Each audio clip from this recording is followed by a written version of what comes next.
હાઈકોર્ટે તમામ આરોપીઓને દોષમુક્ત કરી દીધા છે। કોર્ટનું કહેવું છે કે પુરાવાઓના અભાવે આ નિર્ણય લેવાયો છે। સવાલ એ છે કે શું કોઈએ બ્લાસ્ટ કર્યો જ નહોતો? તપાસ એજન્સીઓ શું કરી રહી છે? આ પ્રકારે કોર્ટનું અવલોકન એ તપાસ એજન્સીઓ માટે લપડાક નથી?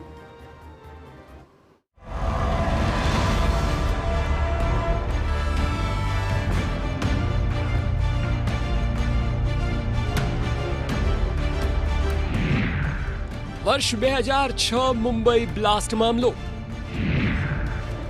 19 વર્ષ બાદ 12 આરોપીઓ દોષમુક્ત। પુરાવાના અભાવે તમામનો છુટકારો। મહારાષ્ટ્ર સરકાર નિર્ણય સુપ્રીમ કોર્ટમાં પડકારશે।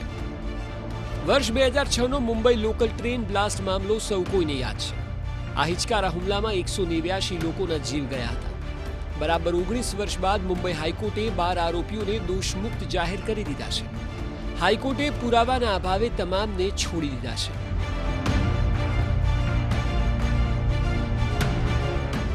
આપને જણાવી દઈએ કે અગાઉ નીચલી અદાલતે આ કેસમાં 12 આરોપીઓને દોષી ઠેરવ્યા હતા, જેમાંથી 5ને ફાંસીની અને 7ને આજીવન કેદની સજા સંભળાવવામાં આવી હતી।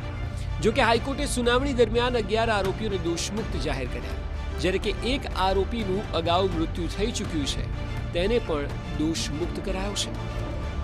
અદાલતે કહ્યું છે કે આરોપીઓ વિરુદ્ધ રજૂ કરવામાં આવેલા પુરાવાઓમાં ગંભીર ખામીઓ હતી। કેટલાક સાક્ષીઓ વર્ષો સુધી ચૂપ રહ્યા અને પછી આરોપીઓની ઓળખ કરી, જે અસામાન્ય છે।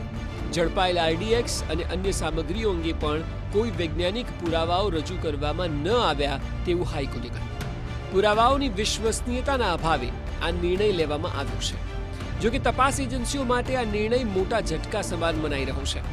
હવે મહારાષ્ટ્ર સરકારે આ નિર્ણયને સુપ્રીમ કોર્ટમાં પડકારવાની વાત પણ કરી છે।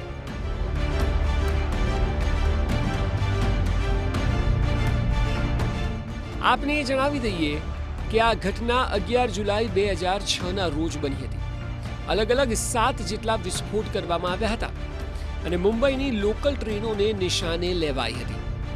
આ ઘટનામાં કુલ 189 જેટલા લોકોના કરુણ મોત થયા હતા। એ સિવાય સેંકડો લોકો એવા હતા કે જે ખૂબ જ ગંભીર રીતે ઘાયલ થયા હતા। આ નિર્ણયને લીધે એક તરફ પીડિત પરિવારો નિરાશ થયા છે, તો બીજી તરફ એઆઈએમઆઈએમના નેતા વારિસ પઠાણે કોર્ટનો આભાર માનતા લોકતંત્રની જીત ગણાવી।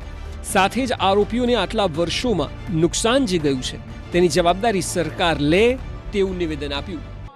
ये तो जिस वक्त हमारी बेटी चली गई वो सुनकर जितना दुख हुआ उससे भी ज़्यादा दुख हो गया कि 19 साल तक लगातार हम लोग श्रद्धांजलि करने माहिम पहुँचते हैं और ये इसके इंतजार में कि इसका निर्णय होगा, उनको फांसी के तख्ते पे फांसी होगी जो टेररिस्ट को।